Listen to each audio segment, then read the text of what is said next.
Hello guys, thank you very much for joining me. This is Roy Machungura. Welcome to the second segment of the day where we're going to look at the USDZAR analysis. So we're going to take a top-down approach, looking from the weekly analysis to the daily analysis. Again, if you want to watch the monthly analysis so that you can take a full top-down approach, you can click on the link above where you'll be directed to the monthly analysis, so you can just watch a few minutes of that video. So without further ado, let's get straight into our analysis. So on this pair, we have maintained the structures that we had before, right? So we have the symmetrical triangle, the head and shoulder pattern, and now we're also having the retest of the broken zone. We also have this general bearish trend, which also formed the basis of our second symmetric triangle. We can say a second descending triangle. So with this in mind, we're saying that generally we're looking at a bearish trend that's happening, and also we have a possibility of a reversal pattern. So with that in mind, let's get straight into our analysis. So with the bearish scenarios, the first scenario that we will be expecting is that the price will continue ranging between 14.39096 and 15.21600. Since the price closed above 15.21600, making a higher high coming from a lower low, as this price is closed below this low, we are anticipating a consolidation, right? Because the prices come from a higher high, from a lower low to form a higher high. So we'll be looking to take short positions up to 14.39096. Then the second scenario is that since the price has tested this 15.21600 zone as a resistance zone for the second time, and it has formed a double top and a reversal pattern, we'll be expecting the price to continue the down movement to the downside and close below 14.39096, and then pull back to form a lower high, then move all the way to 15.56593 because of the height of this triangle. So from the point where the price broke below the triangle, we can see that the height equal to this will be up to 15.56593. So hence we are saying that we'll be expecting the price to move up to this point. So these are the two bearish scenarios that we'll be expecting in the coming week. And now we look at the bullish scenarios under this pair.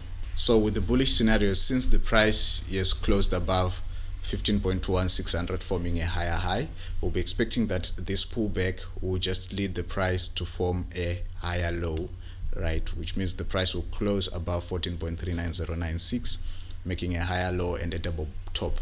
So upon this zone holding as a support zone, we'll be expecting the price to move to the upside.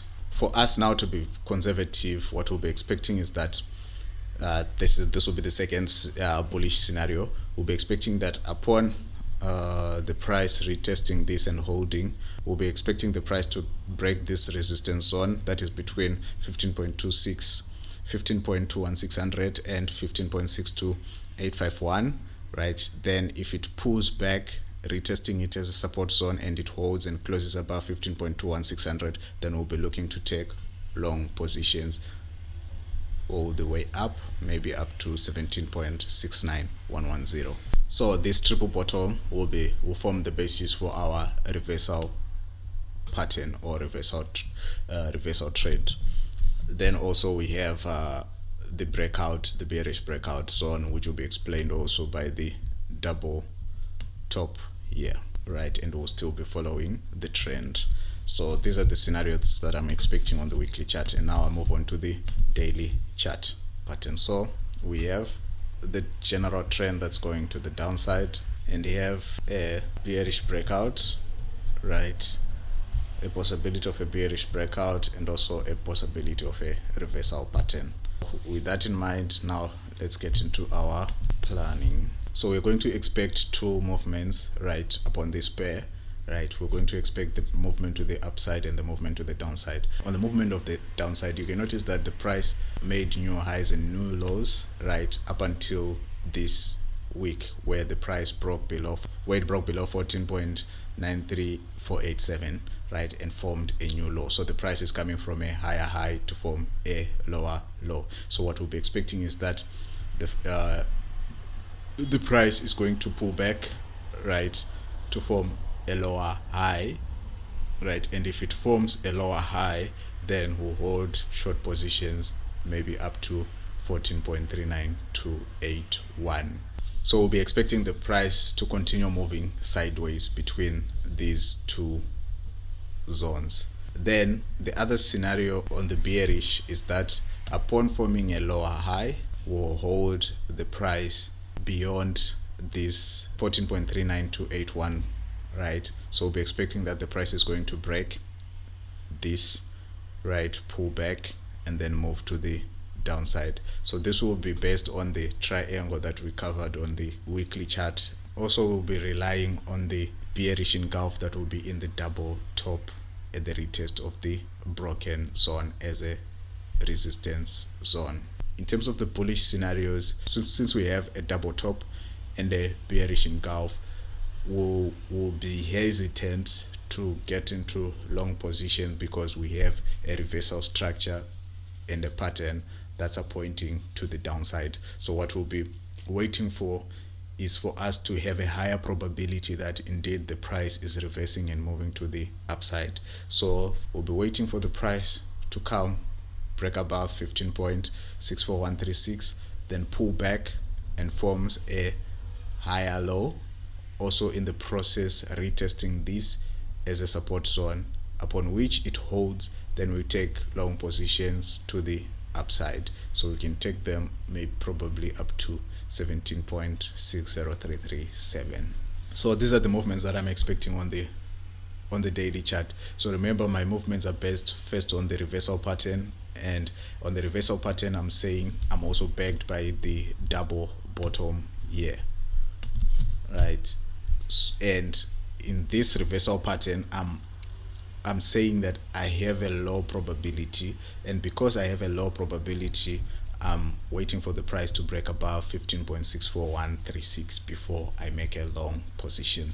On the bearish side, so we'll be trading a range where we're saying the price is just ranging between 2 points moving to the sideways, or we'll be trading also a breakout to the downside. So thank you very much, guys, for joining me.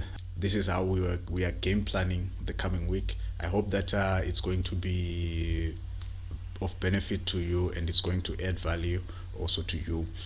Then also, on a side note, please avoid trading your P&L. By trading your P&L, I mean don't seek to make up for the gains or to maintain the gains that you have made. Just trade purely based on the charts that you are looking at, because the dangers of that is that you won't be looking at the charts objectively. How can you guard against trading the P&L?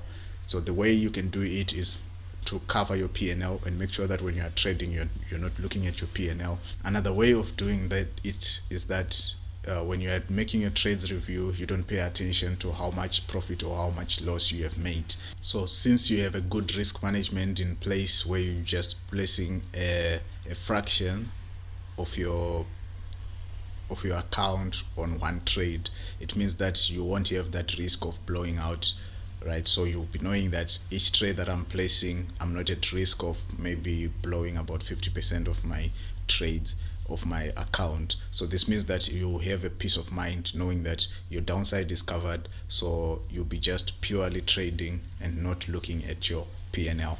But that brings me to the end of this session. Thank you guys for joining me. I really appreciate the time that you're making. I really appreciate the comments. I really appreciate the subscriptions and the views.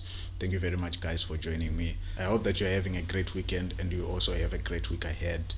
That leaves me to say, manage your risk well, grind the markets with grit. Roy Machingura out.